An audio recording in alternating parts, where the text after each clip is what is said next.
Cosmos with Cosmos. The main episode was a high in the sky for January of 2024 because Happy New Year, everyone.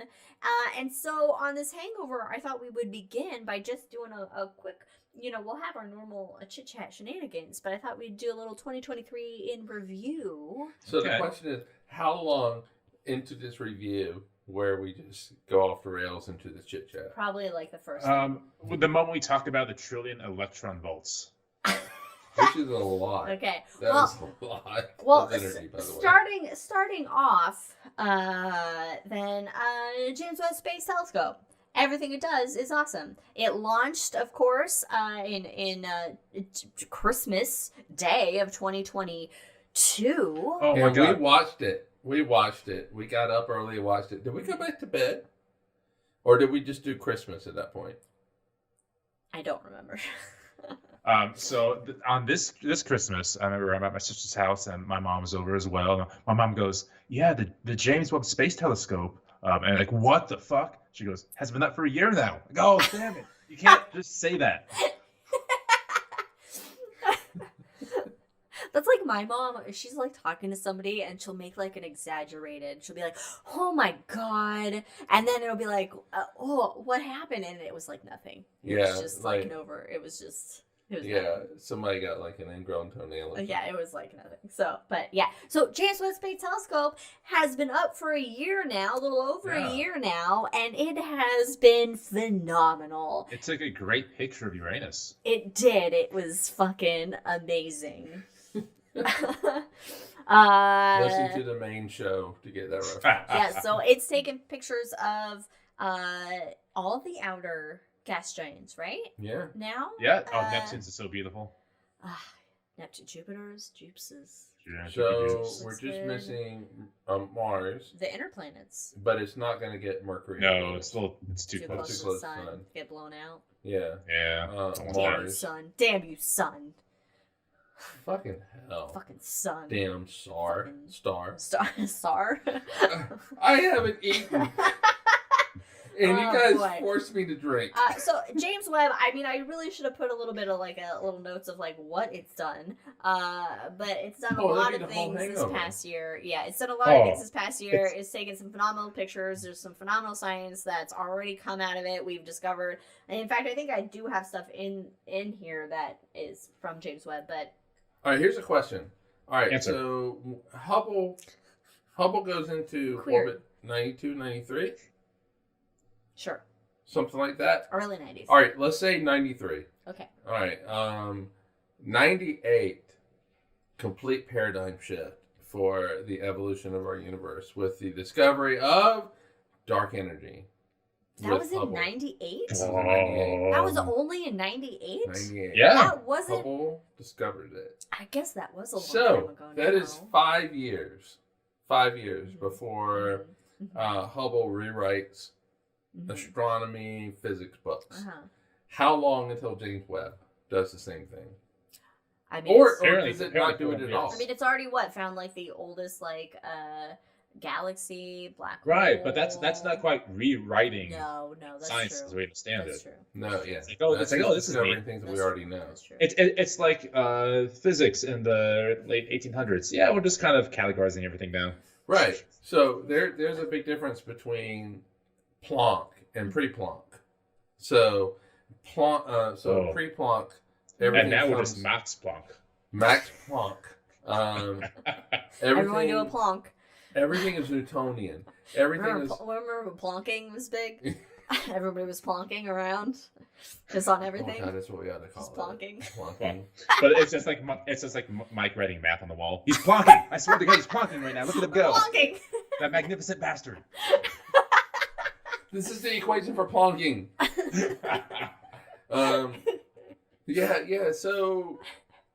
So everything before Planck was Newtonian, or what we call classical physics now. Okay. And then Planck rewrites the physics book, literally. Should it be like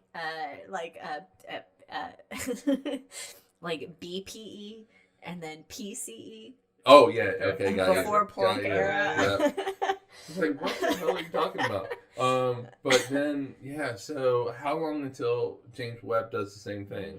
where and what will that discovery be? Because what could it be? Going from pre-dark energy to now we live in a universe with dark energy. Although, even though we still don't know what dark energy is, we're just like, it's something.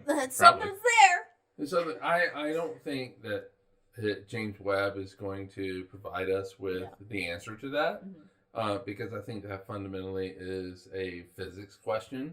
But is it going to be, hey, definitively this is what dark matter is? Which I don't think James Webb's going to give us that either. I feel like you need colliders for this shit. Well, maybe not. I like the idea that it's a combination of machos and Webbs. And I think there's a whole other... That's high school. Just a whole high school of physics happening. Didn't we? But we've talked about. You got your stranges, you got your charms, you got your machos, you got your whims, you got your ups and your downs. You know, which tops and bottoms. Well, your tops and bottoms. Which category were you in? Which Oh my god, it's awesome. Oh, I should have eaten today. I'm not gonna be able to call my daughter later. Stop drinking now. So James W. Webb, everything it does is awesome. 2023 has been big for that, and we can expect some more, just continued amazing things from James Webb Space Telescope in 2024. But also the highest energy gamma ray ever seen coming from the sun was observed in 2023. This came in at a trillion electron volts, or TeV, and up to 10 TeV. So a trillion to a 10 trillion TeV electron volts is what we saw for a gamma ray coming from the sun. All you need to know is it's a lot of energy. It's a lot of energy. It's a lot. You don't want to be in the energy. That's like 6,000 Richard Simmons. It's a lot of 6,000. Only 6,000. A lot of Richard Simmons. It's a lot of energy. And what a reference! that is a reference. And then piggybacking onto that, the gamma ray energy in the universe was broken. Our observation of gamma ray energy was broken. Photons detected pushing 20. You thought 10 was a lot? Wait till you see 20. Coming from a pulsar within the Vela supernova remnant. So we're just finding all, and I believe I that wasn't James Webb. It was a combination of telescopes. I really should have put more details into this, but I was like, it's the Hangover. We'll just shoot the shit. We'll figure it out. Whatever. And we're just highlighting stuff, but I mean, that's pretty cool. And then. And there's more. Gamma ray bursts, the most intense, long-lasting, and powerful explosion ever seen. 10 times brighter than any known supernova. There's going to be so many TeVs. The AT 2021 LWX, fancy, sexy name, 2 trillion times brighter than our sun. 2 trillion. I can't even comprehend that brightness. 2 trillion times brighter. Just death. This was basically a super massive black hole that consumed a large cloud of gas that produced this brightness. All right, so let's go back to electron volts. Okay. 1 trillion electron volts is about the kinetic energy of anybody want to take a guess? 10 nuclear bombs. Something flying. Okay, one more time. What? A trillion electron volts is about the kinetic energy of a flying... V? Real life thing. Plane? Plane, all right. No, it's not a plane. A flying. What flies? It's not a plane. A flying fuck. No one gives a flying. This fuck. is going to really take the excitement down of it's a mosquito. Oh. But what? However, though, All right. That's so wait, how many electron volts? 1 trillion electron volts. So that's the kinetic energy of one flying mosquito. However, though, okay, this is what you have to think about is that like with the light from the sun, it's inversely proportional. So that power, if you're close to whatever is creating that, you're fucked. You're fucked. But by time it goes that entire distance to us, that reaches us, it's like it's settled down. It's not as okay. But a mosquito? A flying mosquito. Kinetic energy of a flying mosquito. Fucking mosquitoes, man. All right. Well, anyway. Thank you for that. Well, no, because nobody knows what no one knows. No one knows what that is. I don't know what that is, and I still don't really know what that is. I know, but I'm keeping it secret. Yeah, keep it safe. It's a measure of energy. Oh, this button doesn't work on the Hangover. Yeah, it's a measure of energy. I know it's a measure of energy. Okay. Yeah, it's a lot of fucking energy, people, that apparently mosquitoes have. But also in 2023, the most distant, and we did have this in one of our High in the Sky episodes, the most distant fast radio burst, or FRB, ever detected was detected. Hey. FRB 2022-0610A. Yeah, boy. So that was cool, and what's that? I think it was from a quasar. Is that from 2022 though? Well, I mean, it's like they find things earlier, but then release the study. So the study was released in 2023 after the results were basically confirmed, and because that was the first one on June 10th, 2022. They could publish it. So, but as far as like it being okay, we can publicize this. It's confirmed. We can publicize it. It came out in 2023. On September 16th of 2023. Ingenuity, the only helicopter on fucking Mars, on any other planet, and any other planet other than Earth, performed its 59th flight, which became the longest flight of its mission up to that point, hovering over one spot for 142.59 seconds. Okay, so 2 minutes, 22 seconds. 2 minutes, a helicopter on Mars hovered. For the 59th time. But the longest ever we've had a helicopter hover on another planet. That's pretty cool. Man, these next two just make me sad. Okay, we can rephrase it, make it a little happier. Okay, so these ones are not good, but NASA confirms the hottest summer on record. Yeah, Best 2023 was summer hot. Ever. It was the hottest. It was hot. It's so hot right now. You phrase it. I know, it sucks. 0.41 degrees Fahrenheit hotter between July and August, I think. That's half a degree. Hottest on record. Everything's fine. Everything's not great. Because also Antarctic sea ice hit a record low of 1.99 million square kilometers, or 770,000 square miles, less than the average during the period between 1981 and 2010. So we're losing that sea ice, which is not good because our polar caps, the Earth's polar caps are kind of like our last save.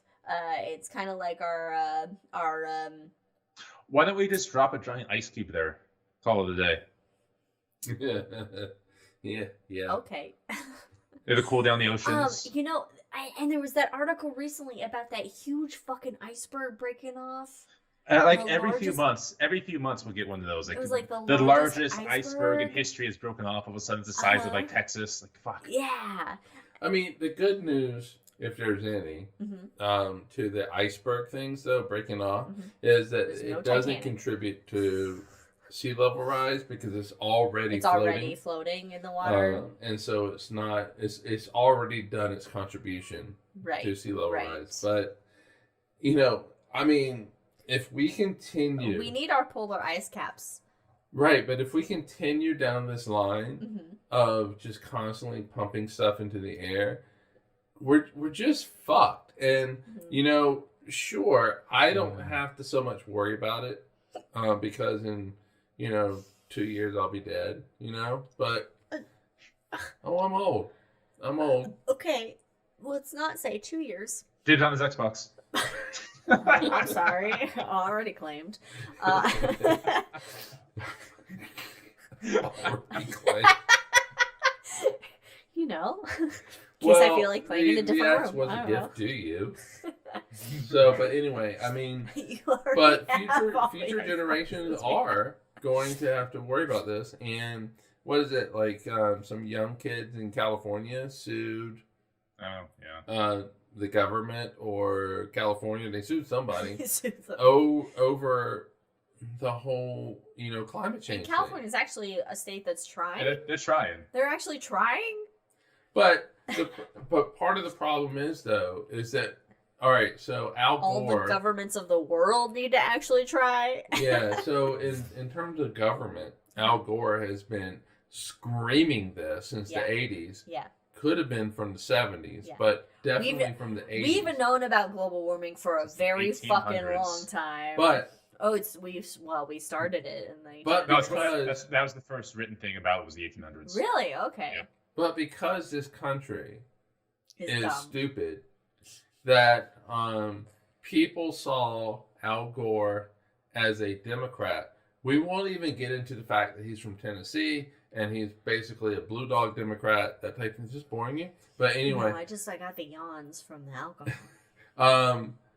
We had to have this whole argument for decades about is climate change real? I mean, at least we took out the aerosols with the ozone. That's nice. Yeah, and that's bad. And that's look, we're an ADHD civilization. We want things to happen in TV generation immediately. If they don't happen immediately, then it's not happening. Right. And global and climate change, it's if it's constantly happening, it's not happening. Yeah, I mean, but the effects of climate change, the effects we're seeing now are due to industrialization. Basically, we're seeing the effects of the beginning of industrialization now. So imagine in 20 years, in 50 years, in 100 years, the effects that we're going to see is all, Right. So Phoenix, you will not be able to live in Phoenix, Arizona. Sorry, Brandon. The average summer temperatures are going to be in excess of 120. Oh, that's normal. Put on some sunscreen. But it's not No, normal. like, it'll be in excess of 120 in, Alaska. Oh, I don't know about that. No, not in Alaska. Eventually, though, at this rate. Well, this rate, the rate we're going. Eventually. But yeah, so, in Phoenix, you're going to have temperatures of, 125, 128. So this whole summer that we just had, people were freaking out about how Phoenix was over 110 degrees for like 30, 45 days straight. Yeah. And this is probably one of the coldest summers we're going to experience the rest of our life. Exactly. So Texas needs to get on top of their fucking energy situation. So let's think about this. Phoenix, Arizona is going to have to deal with temperatures 120 to 130. Let's just be nice and say 120. This is average temperature. Because of climate change, the western U.S. is not getting as much rain or snow. More drought. More drought. No, not I don't have any snow on the mountains right now. Right. Do you not have any snow on the mountains right now? Okay. All right. Anyway, I'm making a point. Well, this is the point, actually, that there's not going to be any rain. There's not going to be any snow. There's a drought in the western U.S., which means the Colorado River is not going to have as much water in it, which means that provides Phoenix, water for Las Vegas, all these cities are not going. Yuma, Arizona, are not going to have water. They're not going to have water, and they're going to disappear. We're going to close up that OK Corral. Brandon doesn't have any snow on the mountains in Salt Lake City, which Salt Lake City gets most of its water from the snowpack, which is what you have in Arizona as well. The Great Salt Lake will disappear within 10 it's years. Crap anyway, but The Great Salt Lake is going to disappear within 10 years, and the Great Salt Lake has a lot of heavy metals that are sitting in the dust. Yeah. at so the you bottom. get to breathe in those heavy metals when that Salt Lake disappears. Yeah, Enjoy that.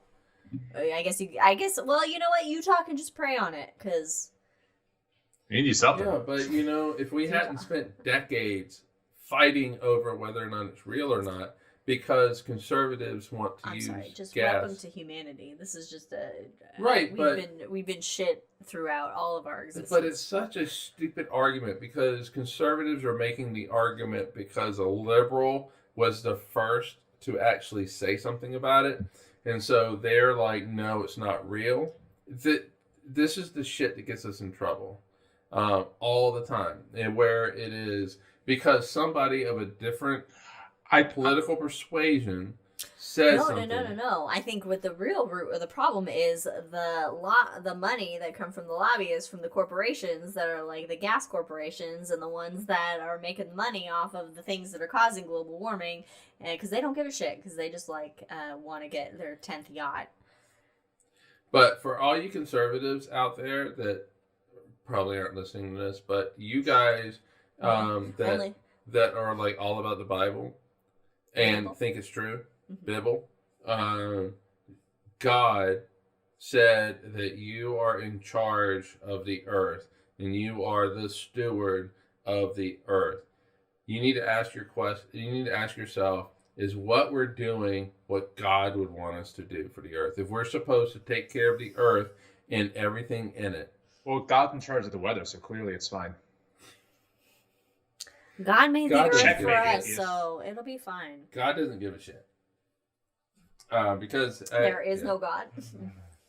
All right. Well, so on that note, NASA astronaut Frank Rubio inadvertently made history in 2023, and he made history by becoming the first American to spend a full consecutive year in space aboard the ISS, and that's because there was an issue and he couldn't come home when planned, and so he had to stay on board the ISS and then come back with the Russians.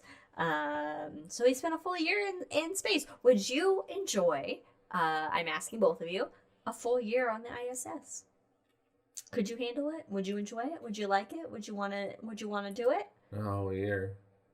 Huh? Not a whole year. Not a whole year. What's your time frame? What's your lasting time frame on the ISS? Well, it's like a big coffin. So your claustrophobia is gonna is your claustrophobia greater than being in space? Well, for me it would be. So I would go explore all the different. You can fly. Yeah. In quotes, you can. It's like, not flying; it's falling. I mean, yeah, but you're like, I mean, how fun would it be to just be like, whoo, you could like Superman fly around the ISS. In a very tight, confined. I mean, I would say within a week, I'd be like, get me off this fucking thing. What if you could do a spacewalk? Would you do a spacewalk? Ooh. Could you do a spacewalk? I would do a spacewalk because A, I would not feel like I'm falling. I mean, you would, but you wouldn't. But also, I am not in a confined space. I would spend my entire time in the cupola, and if somebody were to come in and take a picture, I'm like, fuck off. This is my space. How? I've claimed it. I feel like if I did a spacewalk, that I would just want to be like, and just jump off and just be like, yeah. I would just be like, or have somebody put you in the middle of a room with no momentum, so you can't do anything. You're just stuck there. Yeah. They just let go of you. Yeah, you have to settle on your back. Not able to move at all. Nothing you do. Yeah. I mean, I could do it for a bit, but my brain would start thinking about how closed in. Yeah, because at first it would be, I can go here in the station or I can go there in the station. But after a while, it'd be like, I've done the here and the there in the station, and now it just feels smaller.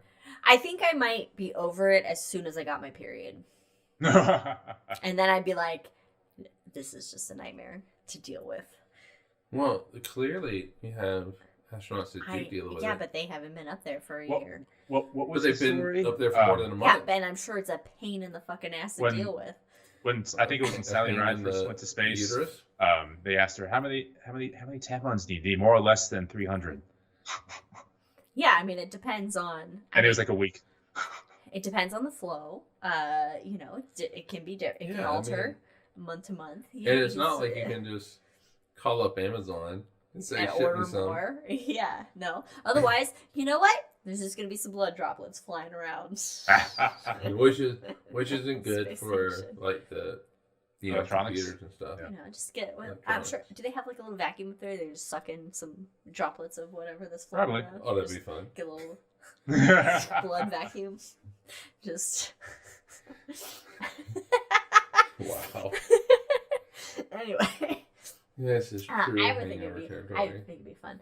Anyway, on a final 2023 year in review, the most ancient supermassive black hole ever detected, Sears CEERS 1019, 13.3 billion years ago. How many dinosaur units? Many. It is 9 million solar masses, 9 million times the mass of our sun, and so it must have began as a large seed. So it didn't form from necessarily a star going boom, because that wouldn't be big enough. So somehow it was a large seed of things. I should have wrote more notes, but big black hole, and I believe that. Oh no, Sears is what the 200 dinosaur units. Just so you know. Okay, and fun fact about Sears, they're still open in Mexico. Oh. Yeah. Sears. Well, Sears. I mean, Pablo, what's his name? Was like the one of the richest men. In fact, Escobar. The owner of Sears department stores. Sears. It's like some Mexican guy, and he also owned CompUSA. Oh. And I worked for CompUSA.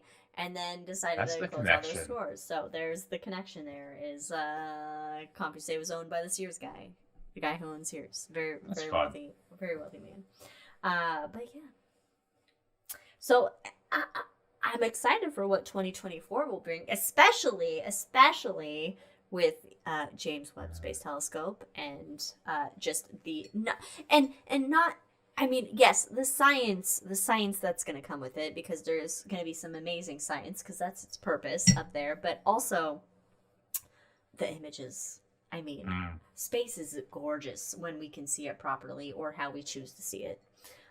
It's gorgeous, because with our normal naked eyes, check out the main episode for that reference, with our naked eyes, we don't see shit, really. We can't see a whole lot. We can't see, we see not nearly any. We don't see anything that's out there, really. We see a fraction of the universe with just our eyes. But with technology, holy shit, the universe brightens and livens up and is absolutely amazing. My sister just got home. I'm assuming Poe isn't. Oh no, that was my dad. My dad's assuming Poe is going to be happy. All right. Anyway, Juno, speaking of pretty pictures, is supposed to fly past Io in the next real soon. That's going to be pretty. Yeah. And so, I mean, Juno has taken just an amazing pictures of Jupiter and all that. Art. It's art. It really is art. It really, in fact, NASA has a thing where you can make art out of it. But anyway, so it'll be really cool to see pictures. Oh my God. Io from Juno? Yes. Yeah. Oh my God. So that's one thing to look That's forward to. one thing to look forward to. Yeah. Do we know of anything else to look forward to? The demise of civilization. That's in the latter half of the year. That's after November. Yeah. In the U.S. at least. No matter how it goes, there's going to be something that happens in November. If Trump wins, it's the end of civilization. If Trump loses, there's just going to be an explosion that is the end of civilization. But only in America. Yeah, but is there any other civilization though? Really? Yeah, but we have a way of ones with universal health care and maternity leave. We have a great way of exporting our end of civilizations. You know, mass shootings everywhere and all this kind of stuff, and so you know, that's what we do. Is we export our quote-unquote freedoms. It reminds me of that Simpsons shot when it's Uncle Sam taking a bite out of the world and saying, "Try and stop us." Apropos. Is there like at what point do we then turn to an Axis power? I was gonna say we're there, but I mean, we're working on it. Don't let your dreams become dreams. Some states are really working on it more than others. Oh my God. Anyway. Well, so lots of things to look forward to in 2024. Primarily, James Webb Space Telescope is what we're looking forward to. There's so much but stuff. There's the whole automated, accurate landing of the Slim lander for the Japanese. There's Boeing hopefully launching their cruise spacecraft. That'd be great if they get that going. Boeing's got a crewed spacecraft? Yep, Starliner. Oh, Starliner was Boeing? Yep. Okay, there we go. All right, look at you. So a lot going on. It's not just James Webb. Hubble's still kicking. You have like various other optical telescopes that don't see in just a visible wavelength. So visible wavelength is nothing. Oh, it's really not. It's not. Compared to, yeah. So there's a lot to look forward to in 2024. Yeah, I kind of want to. So you know how you can do the thing where you start Star Wars at this exact time before midnight and Death Star explodes. I want to do that with Jurassic Park, but it's just Samuel L. Jackson saying, "Hold on to your butts." Right at New Year's. Yeah. That would be pretty good. I'm sure you can figure out what time you need to start to get to that line. Mm-hmm. I mean, it is one of my favorite lines to use in really any situation, actually. Hold on to your butts. Hold on to your butts. Mm-hmm. Yeah, it's a good one. Mm-hmm. It is a classic. All right, well, on that note, hold on to your butts, because 2024 is coming in, and at this point, if you're watching this on YouTube or listening to it on the podcast and not seeing it live, then it's already happened. So I hope you held on to your butts as the new year passed. We will see you again in 2024. We will be back. We have an episode on in 2 weeks. It's in 2 weeks. 14th? 13th, something like that. Where we're going to talk about the Herschel. Fucking Herschel party. I couldn't think of another topic. Brandon really finally gets his... Is it 13th? It's the 14th. 14th. Yeah, so Brandon finally gets it. He gets it's gonna happen. Yes, and then we'll be back on the 28th again for High in the Sky for February 2024. I forgot something. Oh, you forgot? I forgot something. I forgot something big. Oh, okay. Oh, all right. Well, Brandon forgot. Oh, look at the back of his sweater. It's got the hole. It's got the door. A metal. Hey! Oh, Smigs! You know. Well, and now we can't see it. No, we can still see it. Yeah. Smeegs. You know, I was just thinking about this like last night or something when I was thinking about the episode. I was like, wait, has Smeegs been in it? We've missed Smeegs. Well, no, Smeegs usually in because you'll call it out like before we begin, like, where's Smeegs? Smeegs. But I just completely forgot this time. I'm so sorry. I forgot about Smeegs. Well, Smeegs made it. Happy New Year, Smeegs. We need to get the cutouts for the entire fellowship and just have it behind us in one episode. Did we decide what Spiegel's drink would be? / Gollum? Oh, yes. So we asked the question on Christmas. I think it was Christmas. Yeah. What drinks would the fellowship have? Like, what would their go-to drinks be? Yeah, but we included Gollum in this? We did not include Gollum and Smeagol in this / Smeagol, and I don't know what their drinks would be. Let's see. Oh, it's got to be something just I don't know. terrible. I don't know. Smeagol might be more of a daiquiri kind of. Yeah, it's gonna be a difference. There would definitely be a difference. So Smeagol's gonna be. Smeagol might be like a daiquiri. And then Gollum is gonna be in some sort of orc drought. Like a mudslide. A mudslide. A White Russian, maybe. Something. I tell you dark. what, everybody out there, let us know what you think. What would Smeagol / Gollum's drinks be? Yes, exactly. Put it in the comments. But on that note, follow us on all the things at Drinking Cosmos on Twitter, Cosmos the Cosmos everywhere else. You can find the Hangovers only on YouTube, only on YouTube actually, either pre-recorded or watch us live on our live episodes. You can also check out The Shot on YouTube and where you get your podcast, little shot-sized bits of astronomy coming at you if you like things short and sweet. Otherwise, check us out, follow us, and we will see you in 2 weeks. When we see in you. 2 weeks. Cheers, everybody. Bye. Happy New Year. Stay safe. Happy New Year to a good 2024 where we don't all die.